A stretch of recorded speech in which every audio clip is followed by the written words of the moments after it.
Hello, hello. Welcome to our Crabiscope.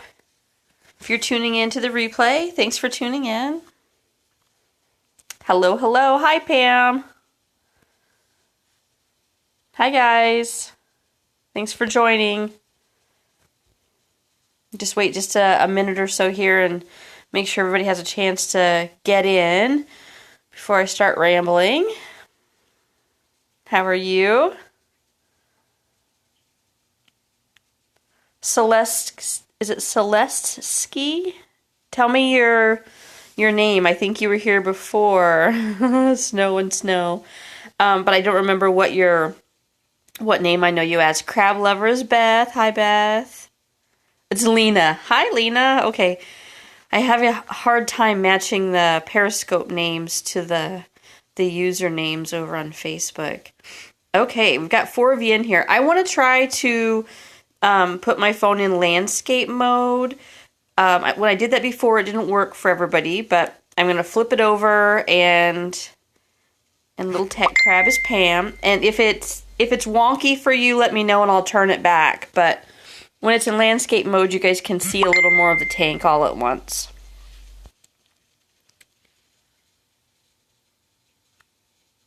Is that okay for everybody, or did it go weird? You should turn your phone sideways also, so that it fills the screen for you. Okay for Pam, okay. Earlier when I came down here to check the laundry, oh, he's still there. One of my violas has been out here for, hi, welcome, Flutter Bayou. This viola has been out here munching on this rice for over an hour because he was down here when I came down an hour ago. So, okay, tonight's topic is just going to be about tanks. Somebody on the Facebook group, oh, it's the other Stacy. Hi, welcome. It's good to see you again. Somebody on the Facebook group suggested that we talk about the different types of tanks. And so I tried to do some research today, and I didn't find a ton of information, but I did find some. So we'll talk about that, and then we'll talk about keeping your tank warm during a blizzard when the power's out, since that's probably applicable for several people. So one of the first things that we should define is aquarium versus terrarium versus vivarium. Some people use those terms all interchangeably, but really an aquarium is about water. Aquarium is a tank that's meant to hold water. A terrarium is a land-based tank, like this is a terrarium. There's very little water in here except in the bins, but it's a land-based tank. And then a vivarium is actually just a word for the container in which your pet lives. So this is a vivarium and a terrarium. An aquarium can also be a vivarium. So just a difference in what the names mean. And then I know some people were curious about an aquarium versus like a reptile tank or a breeder tank. I think the main difference with the reptile tank is just that the glass is typically thinner because it's not meant to be filled to the top with water. So the glass is thinner and isn't meant to withstand as much pressure as an aquarium is. So like an aquarium would obviously have a higher pressure rating and thicker glass because it's meant to be filled all the way to the top with water. And then a breeder tank is different than a regular tank in that it's shorter this way and has more floor space. So it's wider going across. So like thank you, Pam. It's wider and gives you more floor space. That's what I had before I had this 150 gallon. I had a 40 gallon breeder. So those are kind of nice because you do get the extra floor space out of them. A tall tank is going to be taller. Taller. I just hit puberty. Hi, Jenny. It's taller and skinnier, so it has more vertical space, but less floor space. And I did find some great charts today while I was kind of trying to do some research. Eric can't get in because the Google Play Store keeps telling him that his Galaxy S5 is not compatible with the Periscope app. He's been trying for 2 hours, bless his heart. So I found, first of all, this chart here, which I'll also put up on CSJ. But it tells you, like, if you know the dimensions of your tank, but you're not sure how many gallons, or you know the gallons but not the dimensions, this gives you a conversion. You should buy a Nexus. Oh, don't get me started on the Nexus. I had a Nexus 5. I went through 3 of those, and I'm a diehard Android girl. I've been with Android since day 1, and my Nexus was a POS. Would not have another one of those. I'll stick to my Moto. The other thing I found was, I found it online, Jenny. I just was searching, but I'm going to post this so you guys will be able to reuse it, and we can put it on the Facebook group. And then I found this interesting because it was common sizes of aquariums and what they weigh, empty versus filled.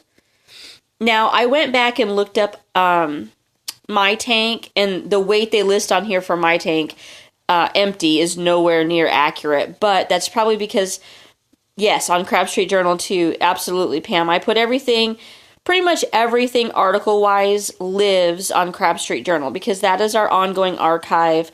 The site will always be there. Who knows what Facebook will do? Facebook could someday go the way of MySpace, you know. So, yeah, I keep all of our core information on CSJ. So my tank is a reptile tank, so it's not going to have the thicker tempered glass, so it's going to be lighter than what this chart says. But let me just flip back. Oops, sorry. This is hard to do one-handed. This is like 3 pages. So this says for a 150-gallon tank, come on, zoom in, that empty, it should weigh 338 pounds. There's no way this tank weighs that much empty.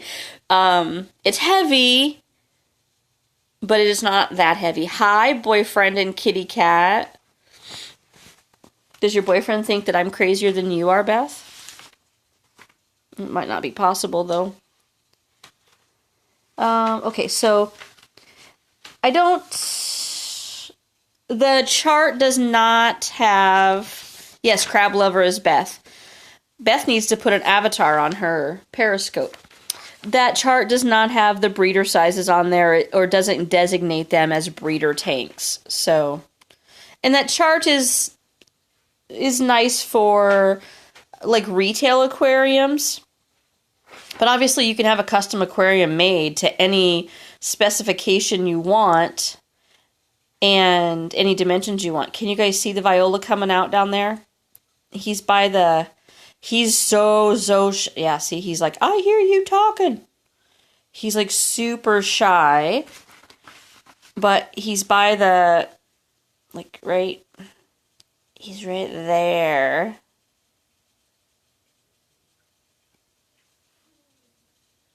No, I didn't change my lids, I have noticed crabby poop on the saucer wheel, so somebody's at least been up there, even if they're not walking on it. Let me see if I can get close enough that we can see him come out. He's so hard to get pictures of. My violas are just so super shy. Pooping up a storm. I did today when I was going through all of my supplies, I found the bag of seagull poop that I have, that pelleted seagull poop, and so I did put a couple pellets in there. The few times I've offered it in the past, they have not eaten it, and it stinks so bad. It's gross, but I'll give it one more try before I just toss the bag. Come on, Mr. Viola, pop out and let them see you. I can see one of my E's, but I don't know if you guys can see him. He's... Wait for it, wait for it, wait for it. Little eyes back there. You guys probably can't see him behind the coral. I don't think he's going to come out. I'll keep watching. Okay, so one of the other things I wanted to talk about was we brought up on the Facebook group about doing temporary housing. So, like in the case of Eric, where he's scrambling to put together a tank. He found a tank, but maybe you can't find a tank. Maybe you came home from the pet store with one of those critter keepers, not realizing, like any of us ever realize, that those things are just death boxes, and you get home and you go on the internet and start looking things up, and you realize that, oh crap, I have a big problem. I've got this plastic box and I can't properly house my crab in it. So what can you do? Yeah, like everybody has a critter keeper to begin with. I did start out with a 10-gallon tank, but I had aquarium gravel in it and no lid. So one of the things that Melissa has done is she created a video on how to set up like a Sterilite bin, like one of those Rubbermaid bins, into temporary housing and make like a temporary crab habitat. So it wouldn't be a long-term solution. You couldn't keep them there permanently. But if that's all you had in a pinch, you could outfit a bin like that. You could also use that as an evacuation bin. So if you were in the path of a hurricane, flooding, a blizzard, something like that. You did get lucky starting out with a 37-gallon. You could have one of these bins sort of partially outfitted and just on standby. And if you did have to evacuate, you could move your crabs into that and take them with you. If you knew you had a move coming up, the viola is out, but I am afraid to move. If you knew you were going to move, you could set up a bin, and as your crabs surface, start migrating them into the bin. Well, Beth, you'd have to do this like in advance. If you're going to do a move, you would probably know far enough in advance that you could set up the bin and slowly move them over there and wait for the molters to come up.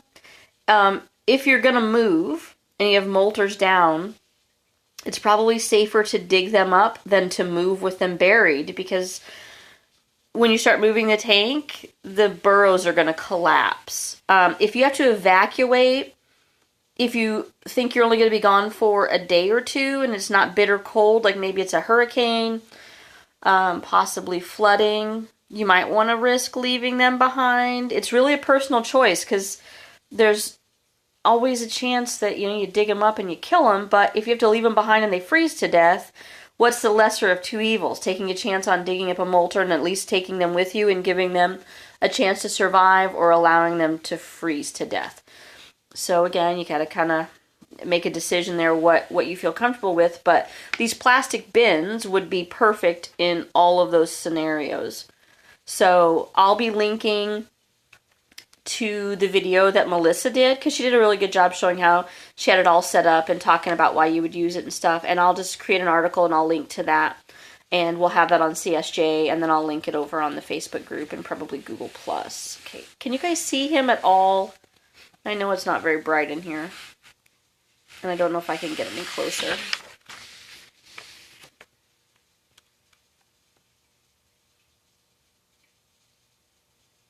Yep, red rose hips are safe. I was all excited because my rose bush this year, I neglected it long enough and it actually got hips on it, and I was able to collect them. Do you see the two white dishes in front of me, the scallop dishes? He's next to the one on the right. He's like, well, he's in between them. Your crabs didn't like rose hips? Mine went cray-cray for them. I had them in the past, and I felt like when I got them, they were dried out and really hard. And I tried busting them up, and I had a hard time. But that wasn't the case when I took them right off the plant. They were a little more tender, and I was able to crush them up. My crabs usually won't eat bananas. It's so funny. Can you see him better now? He's really reaching into the dish there.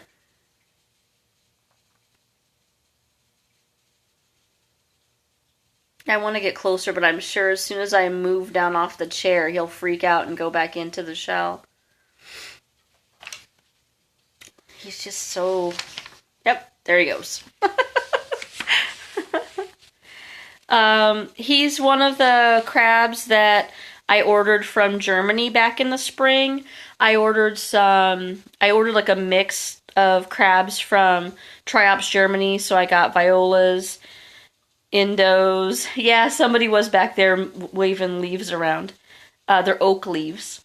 So I got Rugosus, Cavipes, Indos, and violas back in April of last year from Triops, Germany. I'm supposed to be getting Purpureus from him. The shipment was supposed to be in this month, and it got delayed.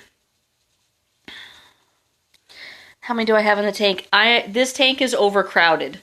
That's why I'm putting up a new tank. I'm getting a 75-gallon tank tomorrow to add to this one. This one is 150 gallons. And if everybody lived, which I'm not sure they all did because so many went down for molts after I got them. And so all the ones I got from Germany were all babies, except the Indos. And like this viola is the biggest of the violas. So if they all survived, I have like, I think 60 in here. But I just don't feel like there's a chance that every single one of them survived after being one out of one batch that I got that customs held for 15 days. 6 of them died in the first 4 days I had them. So this tank is 150 gallons. This end has my saltwater bin. Like this is a deep, let me see if I can, hang on, I'm going to move really quick. We'll do a little tour again. Okay, so I've got like a Sterilite, one of those storage bins down here, and then it's packed around it with rocks and moss, and in it I have a water filter, or a water fountain, and that's my saltwater tank. Above it, I have an upside-down turtle dock. How deep is that? That thing is probably probably 8 inches, like maybe 6. Yeah, it's maybe 6 inches deep. So they don't sell these turtle docks anymore. They discontinued them a long time ago, and my suction cups stopped working many years ago, but I kept them because they're so perfect for how I'm using them right now, which is as corner shelves. And so now I have the 3M command strips to hold them up. And this is my shell bin for my small crabs and my tiny crabs. Most of my crabs are smalls. And then, yeah, I don't know about the turtle dock, Jenny. I don't know why. They went to a different type. I've got fishnet around the back and then a vine. And then I've got one of Stacy Spangler's hanging cocoa huts. They're like a little treehouse thing, and I've got it crammed full of moss. Stacy Spangler is the Isopod Connection. That's her store, and she sells different decor and live isopods that you can order and add to your tank. And isopods are roly-poly bugs. This is from her also. This I call this a cocoa hammock. I'm not sure what her official name is, but it's... These command strips are awesome. It's 2 cocoa huts that are hooked together, so it makes like a double-decker thing. Yeah, she is. And then I have this bamboo tunnel that I have jute wrapped around. Hollowed out. Oh, cool. Yeah, those will be great too. I love these, and I've seen crabs up in them. I put worms in there for them sometimes, and they'll climb up in there. In the back, I've got that log, and then I'm sorry about all the water on the glass. It's from the... Oh, they're totally... Because the crabs pull the suction cups down, they climb up on them and pop them loose every time. So they're way better. The black, this right here is a vine. And I'm sorry about the water spots. But this back here, that's a plastic tubing that protects the power cord from the waterfall. And then the plate, it's falling a little bit. But that's my MacGyvered hermit crab escape prevention tool. So if they climb the black tubing, they can't get out. They hit the plastic plate and they can't get off of it. Back there is my larger shell bin, and that is a cocoa liner that's supposed to go in a flower pot, but it's a big one. It's like a 14-inch one. And I just put the shells in it, and the crabs love it. They can climb all over it, and they can chew on it. And somebody's up there. Somebody's right there. This is just a hollowed out cocoa log. Jenny, did you ever watch the show MacGyver, or are you too young for that? So I took this cocoa log, and I also use a command strip right there to hold it to the glass. So it's vertical, so the crabs can climb up the inside of it and the back side of it, and they do that quite a bit. I tried to fill it with leaves, but they didn't really stay in there. And then I have an actual cocoa bark log back there, and I have it vertical too. Yeah, MacGyver was in the 80s. You probably don't remember it. Richard Dean Anderson and MacGyver. So I used to always lay my tunnels down, and then I thought, well, gosh, you're wasting all that vertical space. So I started putting them upright, and the crabs just love them. It gives them one more thing to climb on. And then that's just a fake tree with netting over it, and that's the receiver for my digital hygrometer and thermometer, which I think is now like 10 degrees off. So that's sort of annoying. And I've got some netting hanging there that I bought off of Etsy. Somebody made that, and I just bought that netting. They climbed on it a few times, but I haven't seen them on there very much. They do love these logs, though, just the driftwood I have going across there. And the other morning, do I have what near my heat source? The other morning, one of the E's was up here just picking away at this log. And I didn't realize, but if you look at this, I've had this for years. Some of the logs are, no, they're not super close to it. But they have just like picked and picked and picked and picked at that thing. Yeah, it's just like laying across, it's resting up on top of this tree stump to hold it up here, and then back there, the other end is on a pile of rocks. And then this end is just, again, laying on the tree. And the other end is supported by this other turtle dock down here. And so they'll just travel back and forth along here. So Pam, I have a giant heat mat on the back wall, and then a smaller one that wraps around right there. So the logs aren't really that close to the heat mats at all. I mean, they're under the heat lights, but they're not so close to the mats. The bridge, isn't that bridge awesome? And there were so many crabs on it this week. That's from the Isopod Connection also. Marnell! Hi! Hi! Can you see me waving, Marnell? We got like 8 people in here tonight, you guys. I feel like everybody's kind of getting in the groove and remembering that we're periscoping. There's Mr. Scaredy Boo Boo Pants. Kind of focused on his pincher a little bit. The freshwater dish is back there behind the net. Yeah, I'm super famous on Periscope. We have 8 whole people. Let's see, another bamboo tunnel back there with the jute wrapped around it. Yeah, they've been on it because there's poop on it. There's poop in there with the worms. Thanks, Jenny. So they also climb up and down that bamboo tunnel. That's like their favorite little elevator to get up here to the moss pit. So they go on the outside, they go on the inside. But I don't know why they just don't, they aren't digging this hanging net anymore. There's one little guy getting ready to cross the bridge right now.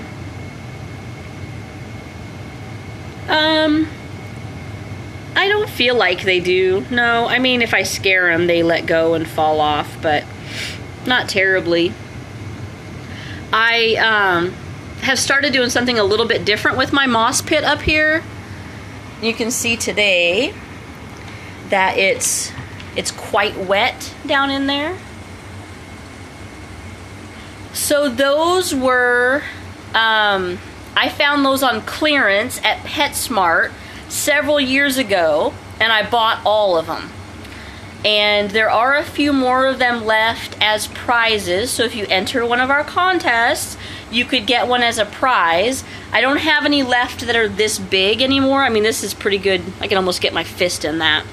That are quite that big, but I still have a couple more sizes. And then the jute I bought at Michael's Crafts in a whole roll. But anyway, instead of sprinkling my flax and chia and stuff into the substrate, yeah, Pam did get one. I started putting them up here, and I started really soaking this moss and kind of getting some standing water in there. Jenny, as I clear out some of the prizes, I'll continue to add new stuff, but there's still so many things in there right now, and I don't want to sit on a bunch of stuff. I want to kind of have some turnover. So this is working really well because by keeping it super damp, I have tons of food left. By keeping it really damp, the flax and chia sprouts really easily. Yeah. So I sprinkled them up here, and then they started sprouting, so you can see some of the seedlings. And the crabs seem to actually like it. That viola that's down there, he'd been up here in this moss pit for like 3 days. This is the first time I've seen him down in 3 days. So they actually seem to like it being like super squishy wet, but it's turned out to be like a perfect little garden. No, I don't know who Judy Christopher is. The name sounds familiar though. I mean, I don't think I have any food from her. Krabby Delights. No, I haven't yet. Like I said, I still have quite a bit of food on hand, so until I get rid of some of that, I'm not gonna buy any more. I mean, you have to realize that CSJ is not profitable, so every single prize comes out of my pocket. The postage comes out of my pocket. So I do it because I love being able to send stuff out. I love having the user engagement on the website, and I love doing the contests. It's been such a part of CSJ since the beginning. I don't clean up poop. I stopped cleaning up poop a long time ago. I stopped doing deep cleans and tank cleans like a long time before anybody else did. Once I got this big tank, it became... Thanks, Jenny. It became a bit of a challenge to do a deep clean on a tank like this when it was down in my basement. Imagine having to haul out all of this sand and then haul fresh down. So I started trying to just do a more hands-off approach and kind of see how it went. And I never had a problem with... No, but I'm going to get some isopods. Well, that's not true. I have used them in the past, but they always die off. But I always go and collect them outside. And this year there weren't any. So I don't have any this year. But I'm going to order some from Stacy Spangler. She said the cold weather didn't matter, but I need to get... I'm really focused on getting this new tank set up. And so I'll probably wait till that's done and then order them. But yeah, I stopped doing cleans a long time ago. I'd never had a problem with... bacteria or anything like that. No, they don't climb out. I don't think they can climb the glass. So I continued to do that, and then it started to be more common that people were no longer doing deep cleans, and once they had their tank set up kind of in an eco-friendly way where it was sort of self-maintaining, it's just not as big of an issue. I think in a smaller tank it might be. Yeah, I don't know. I just have never... There's no way to clean poop in this. You couldn't find... Most of the time I can't find poop anyway unless they specifically camp out someplace. Can you see this guy trying to get into the I don't want to scare him because he's trying to get into the hammock.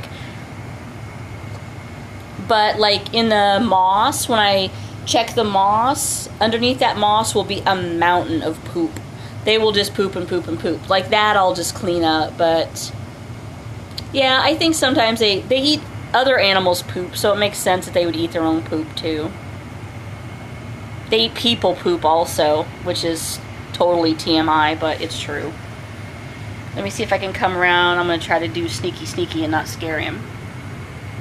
Do you see he's trying to go from... he's like half in, half out. He's half on the cork bark and half in the hammock. Let's see if he can make the transition without falling.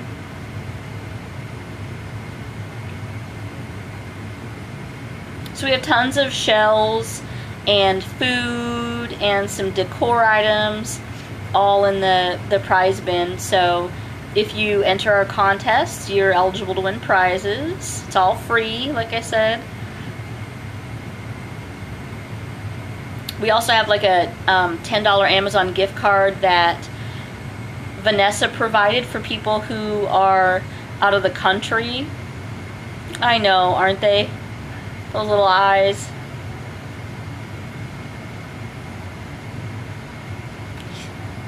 It's like, okay, I'm over, now what?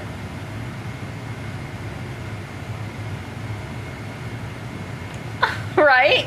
It's like, uh-oh, now I'm stuck. Somebody help me down. Oh, there he goes. Into the hammock.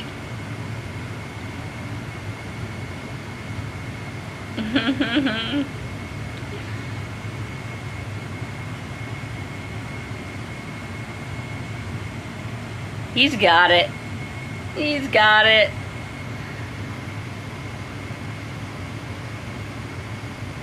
There he goes. Shoo!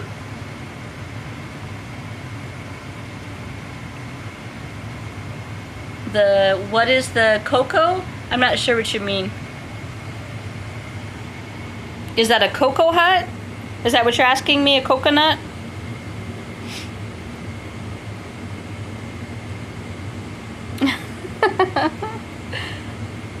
I should have put some worms in there. Oh, what's in it? In the bottom one, there's just a little bit of leftover moss and leaves. I don't think there's anything in the top one.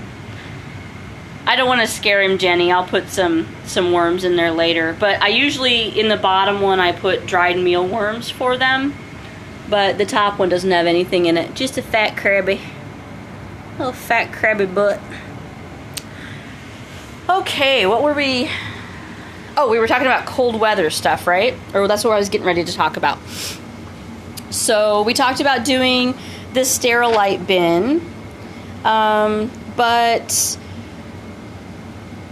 some people were asking like about ways to insulate your Crabitat or dealing with a power outage and lack of heat. So yep, I do. In the summer, I grow flowers in my yard specifically to harvest for the crabs. As much as I love looking at them, they exist solely to feed the crabs so that they get fresh flowers all spring and summer. But your biggest concern, whatever's on the safe list, I mean, I grow different stuff. Roses and violas and nasturtiums and Johnny Jump Ups.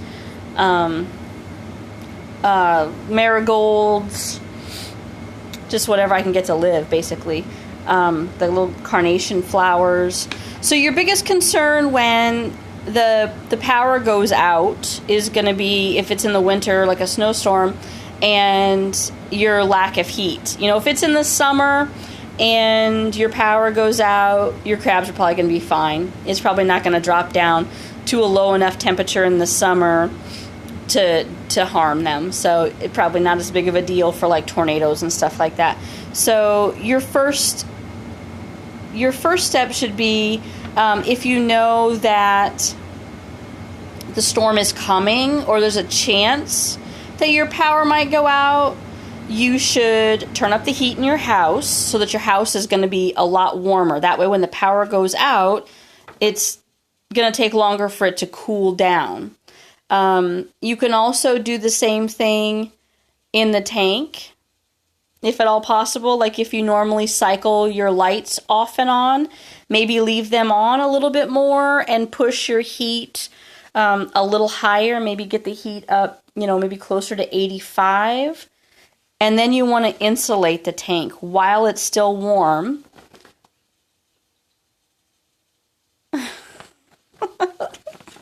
Okay. You want to, I don't know what you mean, how many hours day cycle. If you're expecting a power outage, you need to just leave your lights or heat on and get the tank warm so that when the power does go out, it can't immediately fall down. If your tank is only 75 degrees and the power goes out, it's going to cool off a lot quicker than if your tank was 85 degrees when the power went out.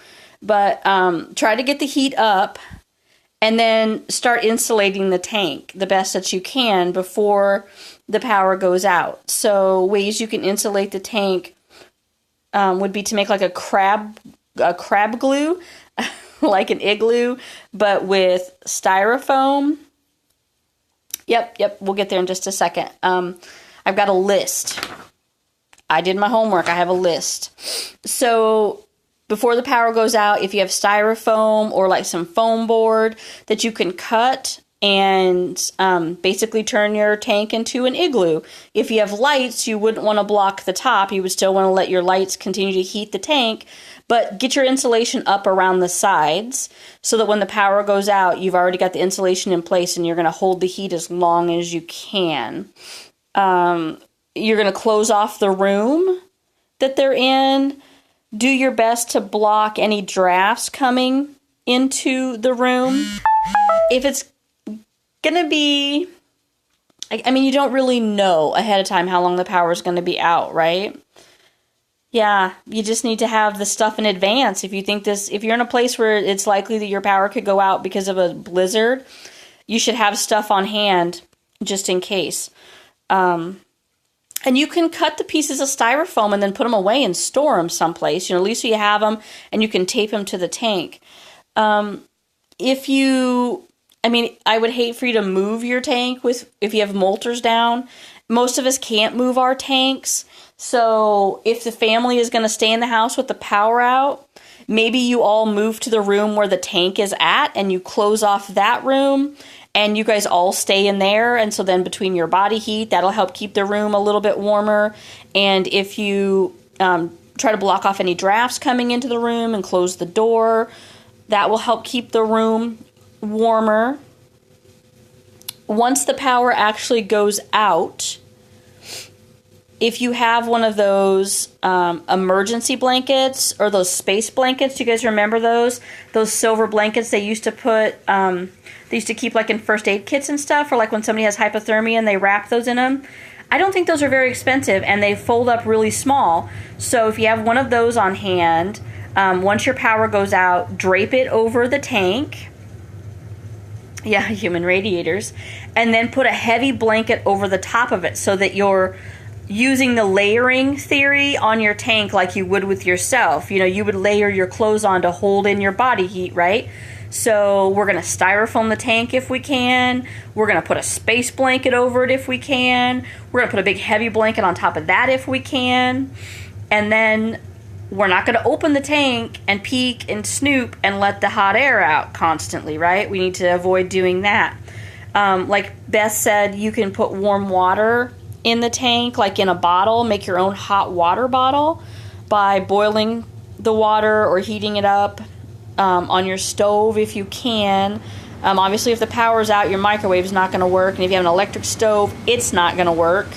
But if you know the power is going to go out, you can heat some stuff in the oven ahead of time, like bricks or rocks, especially soapstone. Soapstone actually holds heat longer than any other kind of rock.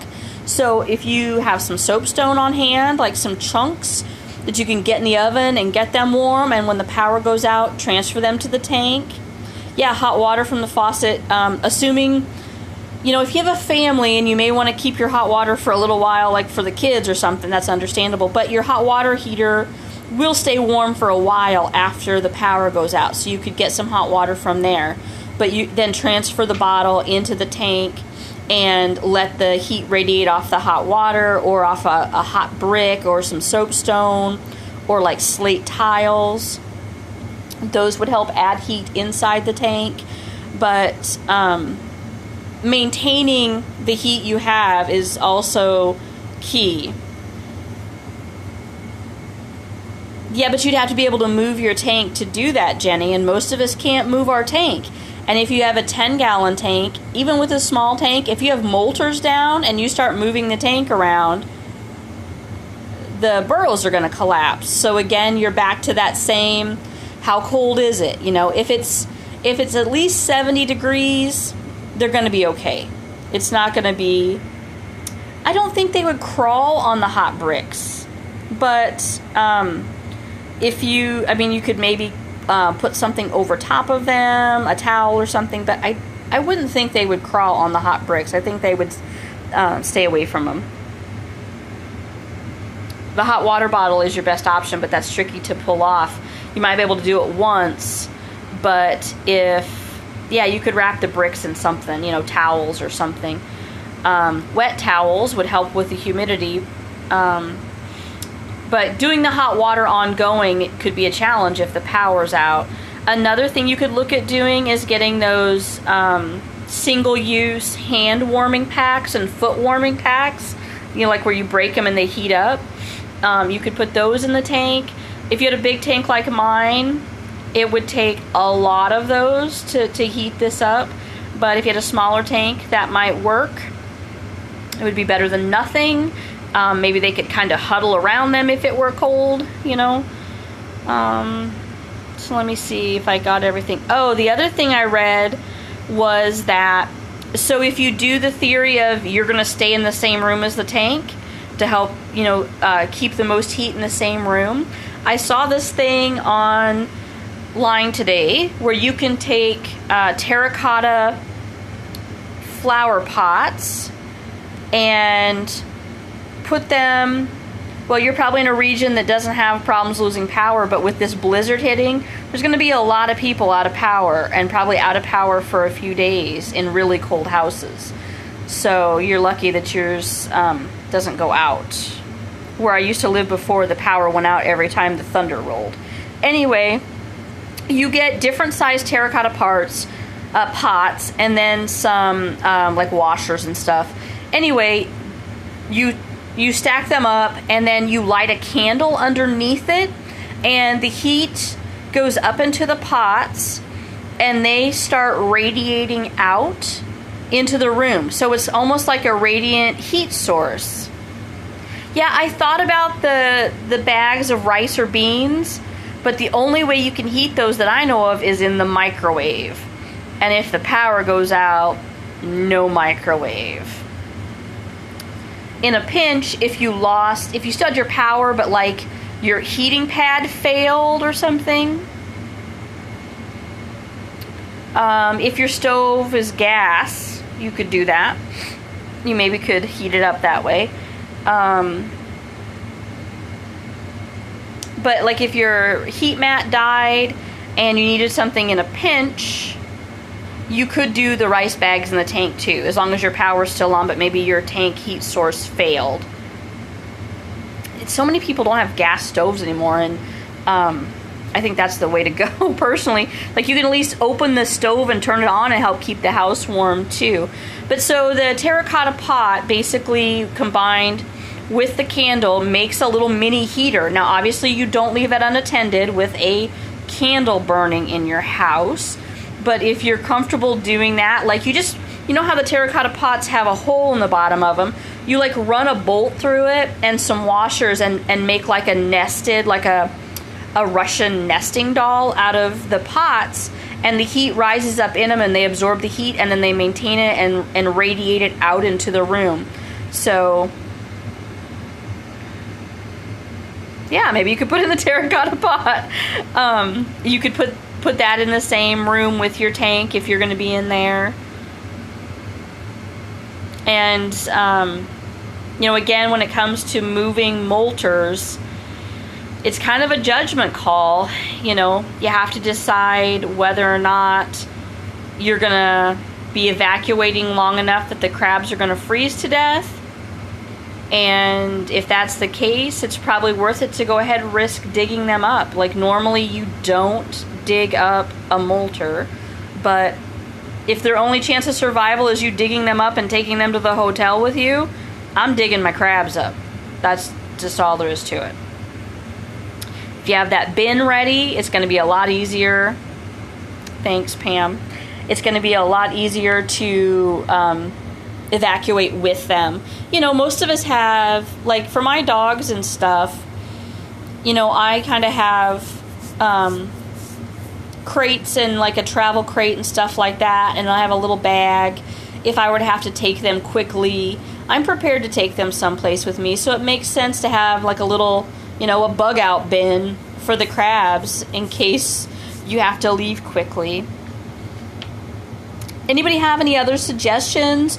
Anything that I missed or that that didn't occur to me that would work for keeping your tank warm when the power's out?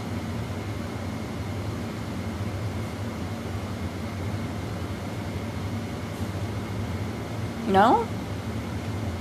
I'm going to turn this into a, we have an article on dealing with power outages, but it's from several years ago, and I was looking at it today and realized that it really needs to be updated.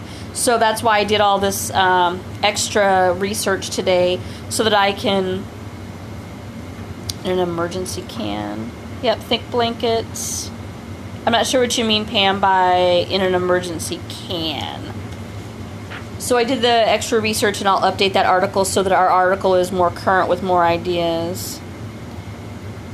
Oh, do they make those electric blankets that are battery operated? Oh yeah, you could put shredded paper in a bin. Right, yeah.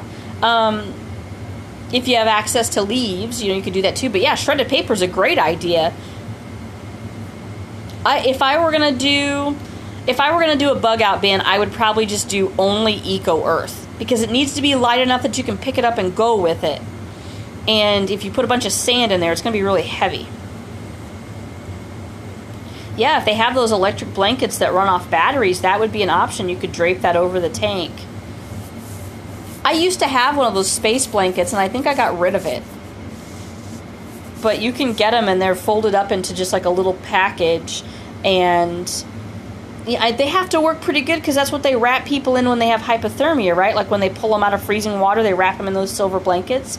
So having one of those and a heavy blanket to drape over the tank is probably the best option for holding the heat in, and then, like I said, getting the temperature up to begin with, so that you're working with a higher temperature. Does anybody know how long I've been talking? The past 2 weeks, Periscope has cut me off after 45 minutes. It just like crashes on me. So if that happens, if we're in the middle of a discussion, I'll come back. But if we've kind of wrapped everything up, I won't come back. I'll just leave it as is. Yeah, like the foil, they're just silver, so I think they just reflect and hold heat in really good. I wanted to find somebody who had a tank topper to talk about doing tank toppers tonight.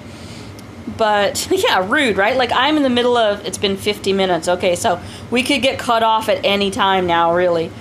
I did a tank topper, like, back in 2004, but I totally, like, did a terrible job of hoboing it together.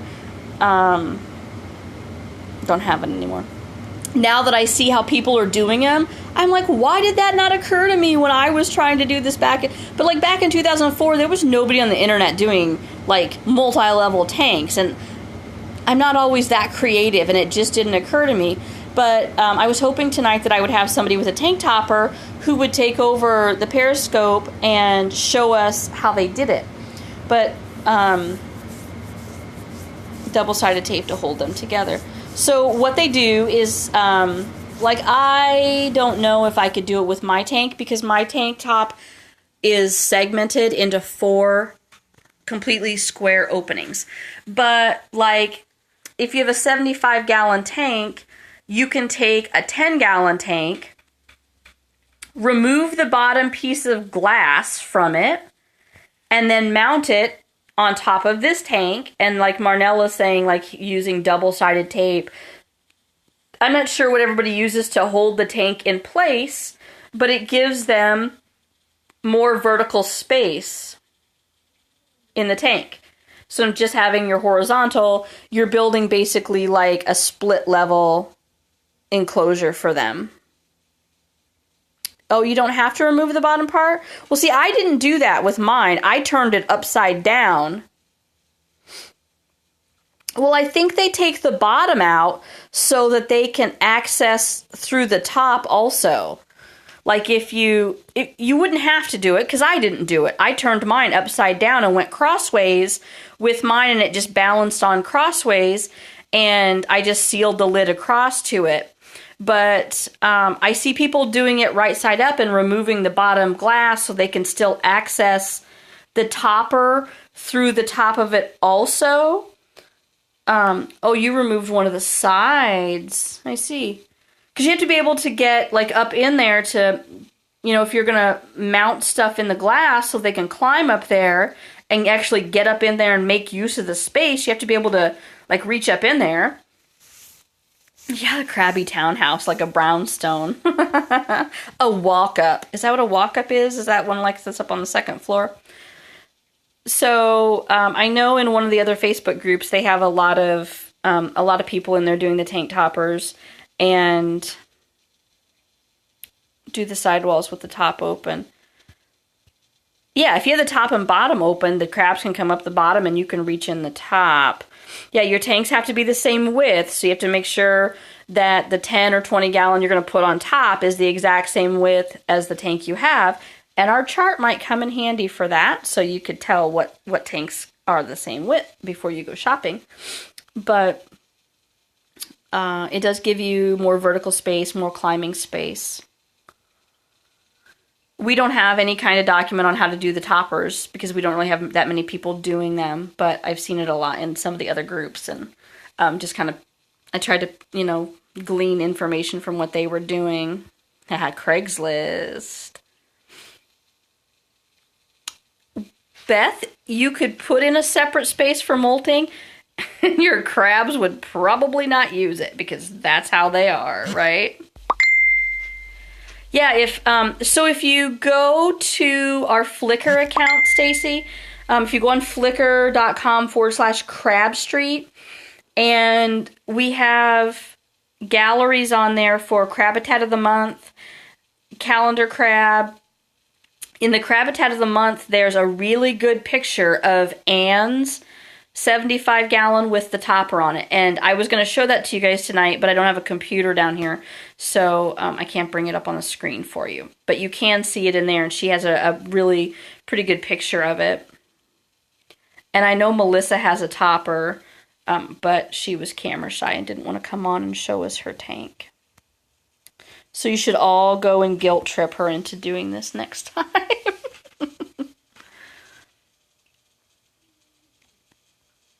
I'm trying to get close to the Viola again. He's popped out. He has been, if I've been on here for an hour, he's been camped out at this rice dish for at least 2 hours.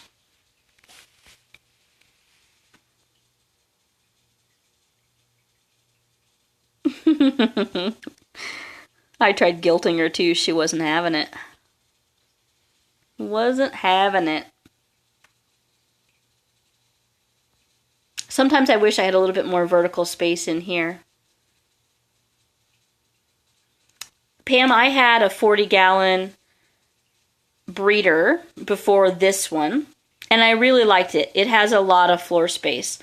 I saw on Craigslist in, I think it was Portland or Seattle, somebody had, I think it was a 90-gallon, and it was a reptile, but it was like a breeder setup, so it was the shallower, wider 90 gallons, so it had a really good amount of floor space. And of course, I'm like, gosh, I want that tank too.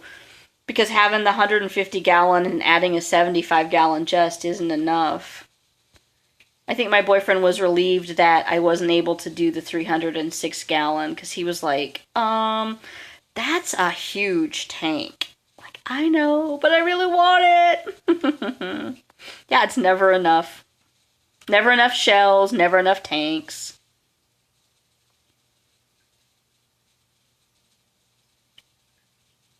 I don't know if okay, I'm gonna put the phone down for a second. So I'm not gonna be able to see your messages. So, okay, hold on. I'm just gonna try to resituate myself. But maybe we can get a better look at the viola. But I'm gonna creep up on him and sit down here. Maybe we'll get lucky.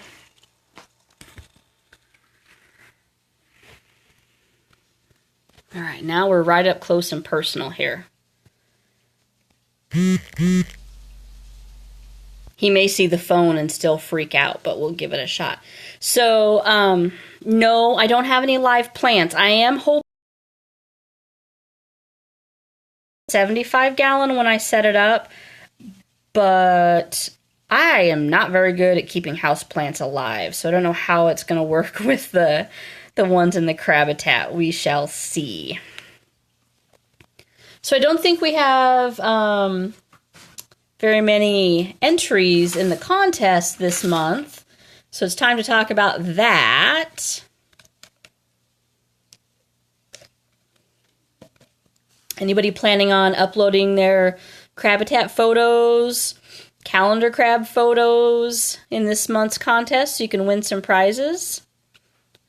Yep, it's cooked rice. I cooked it, and then I had a little bit left over, and I left it sitting out in a bowl for several days until it dried out, so it's really crunchy and crispy, and then I brought it down here. That way I figured it wouldn't get mushy and gross. It's all dehydrated. There's the seagull poop laying in there. Doesn't look like anybody's been eating on it. You can still enter even if you won last month. So the rule is you can only collect a prize once every 3 months. You can still enter the contest and still win and just not get an actual prize. Especially for calendar crab, because calendar crab is really important that I have a winning photo every month, because at the end of the year, I create a calendar using, yeah, isn't it somebody's out there selling bags of seagull poop? I have a lot of it. But I need a winning photo for every month so that I can do the calendar. So I do a 12-month calendar for the following year. So even if you don't get a prize, if you win calendar crab, you get to be in the calendar. And Crabitat of the month, I guess you just get bragging rights. But yeah, you can enter every single month. You just can only get a prize once every 3 months. And that's just to keep it fair because we don't have a ton of people. She won't be in the upcoming calendar unless you enter again, because you entered last year and we didn't restart the contest until, well, that would be great to see him in his winning shell. We didn't start the contest up again until September, so we didn't have enough to do a calendar this year. So Lexi will have to be entered in another month this year, Jenny, and then she'll get to be in the 2017 calendar. And then at the end of the year, all 12 winning calendar crabs have a vote off, and whoever wins among the 12 as the favorite gets to be on the cover of the calendar. And the person who wins that gets a free copy of the calendar. So you really gotta enter calendar crab every single month. I need your pictures. And it's fun to see your Crabitat. And if you're like me, you probably change things up here and there, and you're futzing with this and futzing with that. So your Crabitat's probably not the exact same every month. Close-up photos are great. If you can get zoomed in on them and get it nice and clear and sharp. Those are really great for the calendar.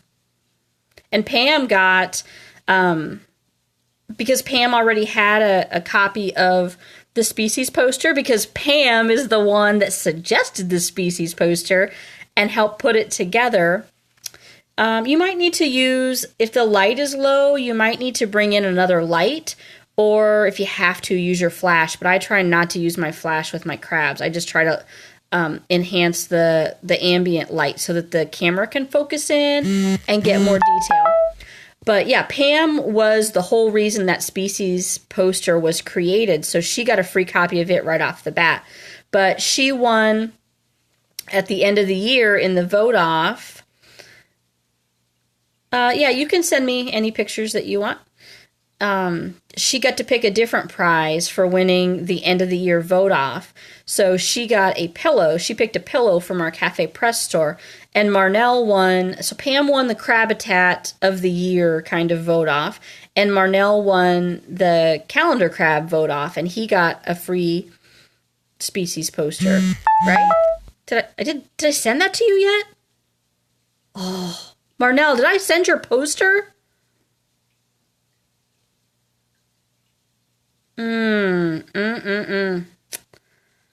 I feel like I didn't. That's bad on me, isn't it? I've been busy. I promise. I've been really busy. If I didn't, I will get it sent out to you. I've never gotten one of the pillows off Cafe Press, so I didn't know how it was going to be. Because you can order it without the pillow inside of it, too, and just get the cover. I don't know who keeps messaging me. My phone's going crazy, and I normally put it on mute ahead of time. So, visit the main website. I'm in love with that poster. And you know what? I finally got mine hung up, and it hung for like 3 days, and then it fell. So the command strips did not hold it, even though I bought the large ones and put 4 on it. So I'm going to have to come up with a different way to mount my poster, because I framed mine. But the main website is crabstreetjournal.org. That's where all the contests take place. That's where all the voting take place.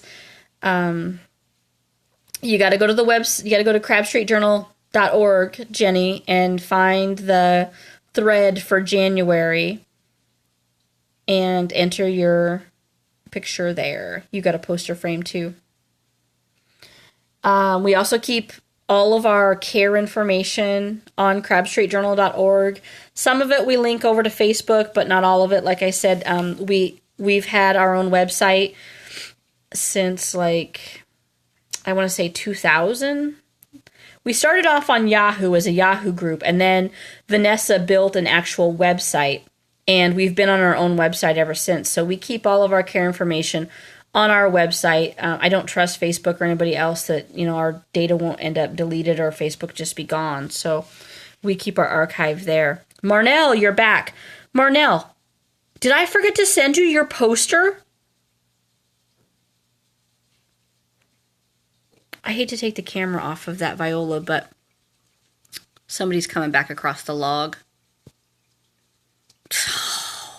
Dude, I forgot to mail it.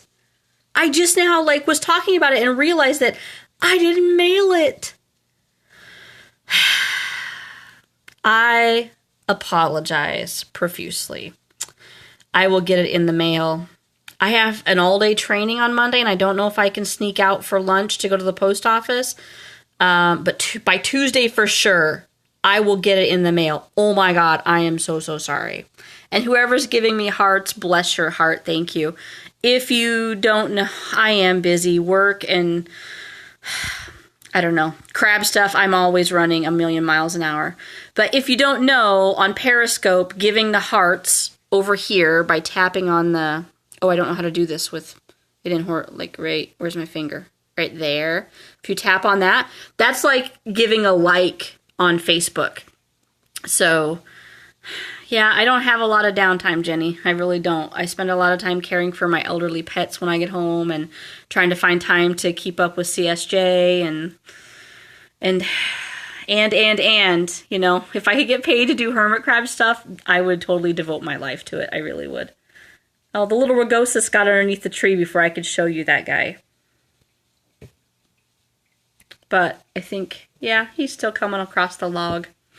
So I promise I'll get your poster out. I apologize. What else? You can find us on Facebook. No, I'm in bed at night, honey. I go to bed at 10 p.m. sharp. We're on Facebook, obviously.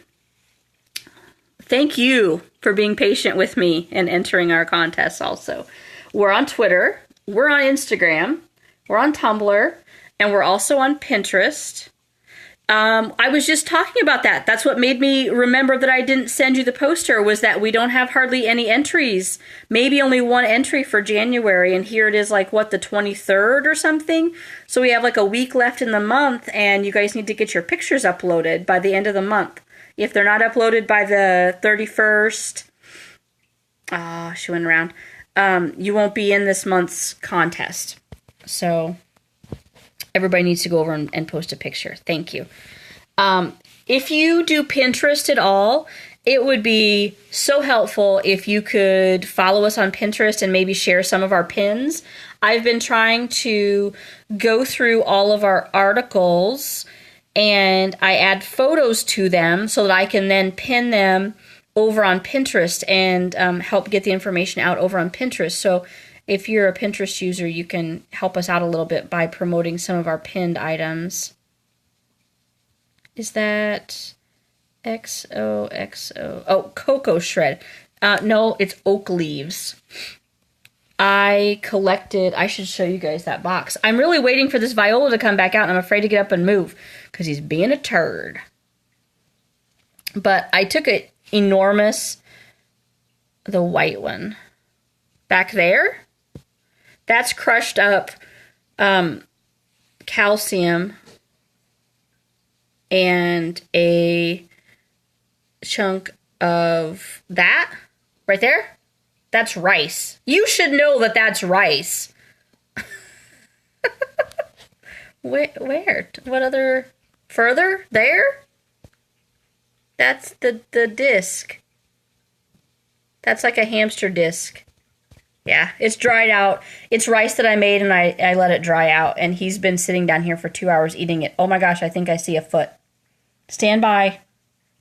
Nobody move. I think I see a foot. Oh!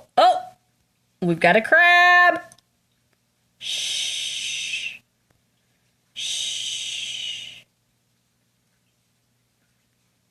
Nobody move. Here he comes.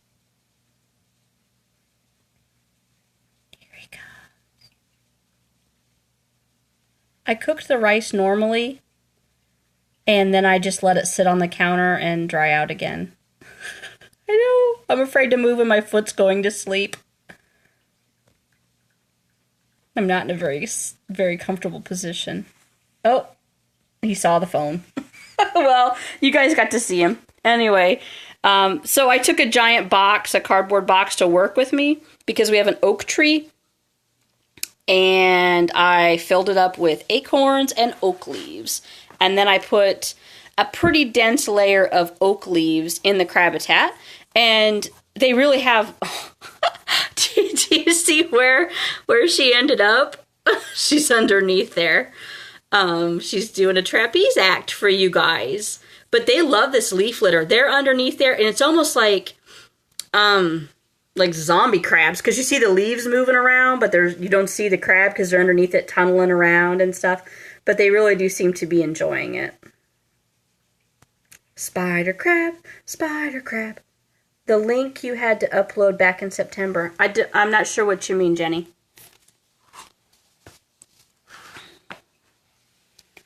The link to Flickr.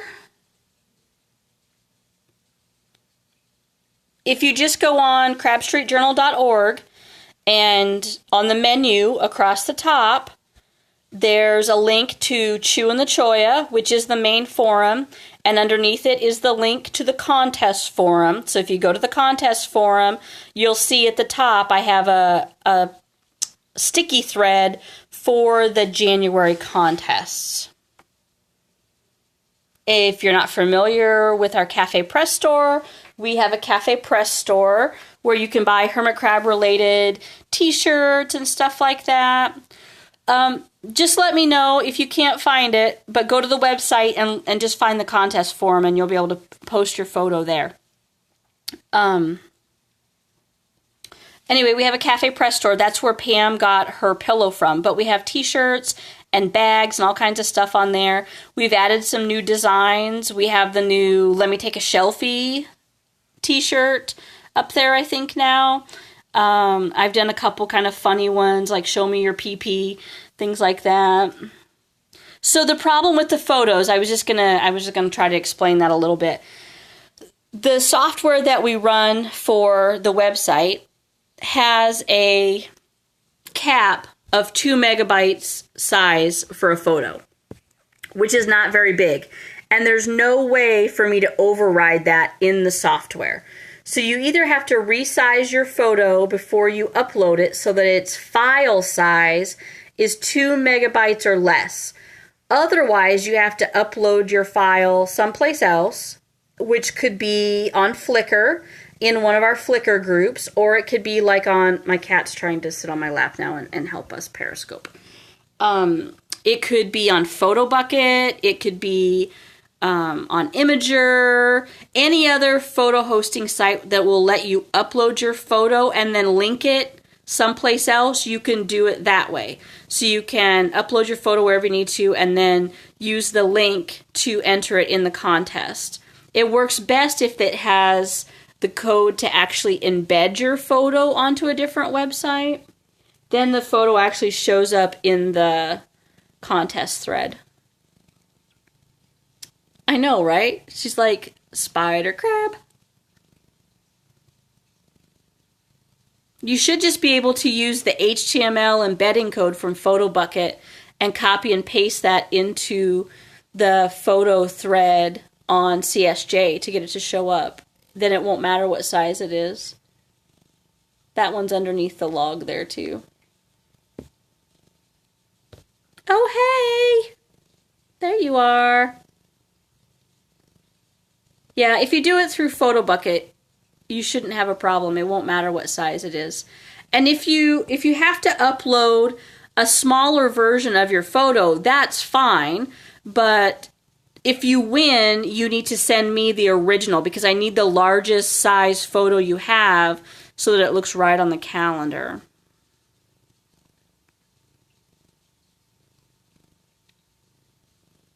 I'm just looking really quickly to see who else. That little one's heading out across the log. This little guy's still chilling in the hammock. On PhotoBucket, there should be like an HTML code. That's the one you need to copy.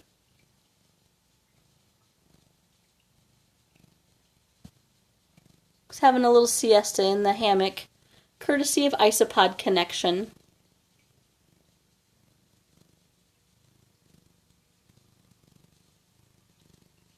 Does anybody else have any questions or anything they want to talk about before I let you guys go?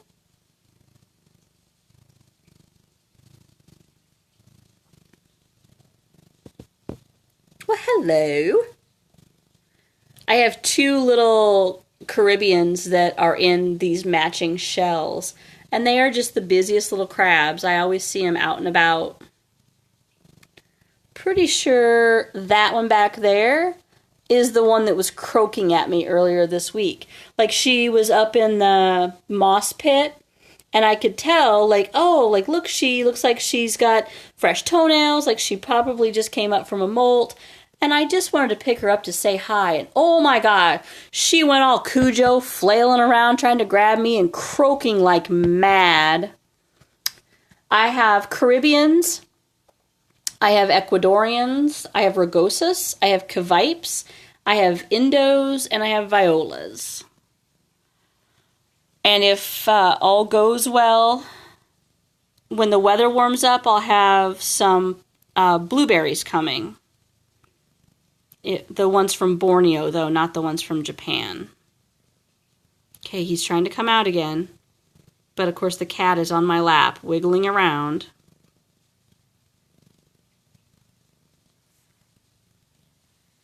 I tried many years ago.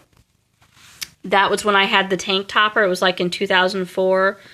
And I ended up losing all of them. And I just felt so bad that I don't think I'll ever do that again. They're so delicate and just hard to keep. And I don't know. I just felt so bad after that I've never even considered buying them again.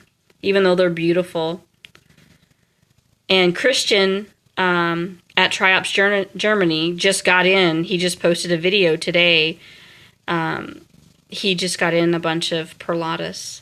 They just slowly died off on me, Jenny, over time. I probably didn't have the tank hot enough for them because back then in 2004, I didn't know, that they would prefer a higher temperature. So I'm guessing that's probably what it was. Because oh, there he went. The cat switched her tail and he's done. I was doing all the other things right, and they had a nice big saltwater dish because I had taken. Have you ever seen those plastic paint trays? We used to. I have no idea. Like probably 75 or so. Yeah, somewhere around there. Anyway, we used to use those plastic paint trays as water dishes because they had ramps on them, right? So like they were sloped and dropped down in. So we would use silicone. That was the normal, though, in 2004. We're talking 12 years ago. We knew even less then than that we know now. So that was the acceptable range back then. But, so we would silicone rocks and pebbles and stuff to those paint trays to make them texturized so the crabs could get in and out of them. So they had all the salt water they needed and fresh water, but I'm guessing I probably just didn't keep the tank hot enough. And I know they had pretty good humidity because in all the pictures I did take of them, there's condensation all over the glass. So I feel like my humidity was probably good enough for them. But I'm gonna say maybe it was just the heat. I don't know. And I only had a 20-gallon long with that topper on it, so it was like a 30-gallon. But I never saw them fighting. But I had too many in the tank, So yeah, she's bumping into her litter bin. Okay, guys. Well, I think I've covered. Yeah, she bumped her litter bin. I think I covered everything I wanted to cover. Any questions? I think I'll take you out really quick. Hang on, I'm getting up. It's going to be rocky. I'll take you out and show you my stack of stuff that I've been going through. Let's go out here. So I kind of piled stuff up here. I have these 2 totes that are full of excess supplies. And the stuff that I've sorted out is stuff that I plan on using in the 75-gallon tank. So I've got this is loose Eco Earth that I'm going to use. And that's just this bin down here is like all my foods and stuff. I just moved it out here because I was cleaning today. And then I've got some bricks of Eco Earth that I'm going to use. I've got some different pieces of driftwood that I'm going to use. This really big cocoa hut, the smaller one. I'm going to use smaller corner bowls for the time being just to start out with. These should be smaller crabs, so those should be okay. This is one of my bamboo tunnels that just didn't happen to be a solid tunnel, so I'm going to put that in there. I've got a couple cholla logs that are going to go in. This is my roll. It's a fake clay pot. It was an aquarium piece, so it's supposed to be like like an artifact.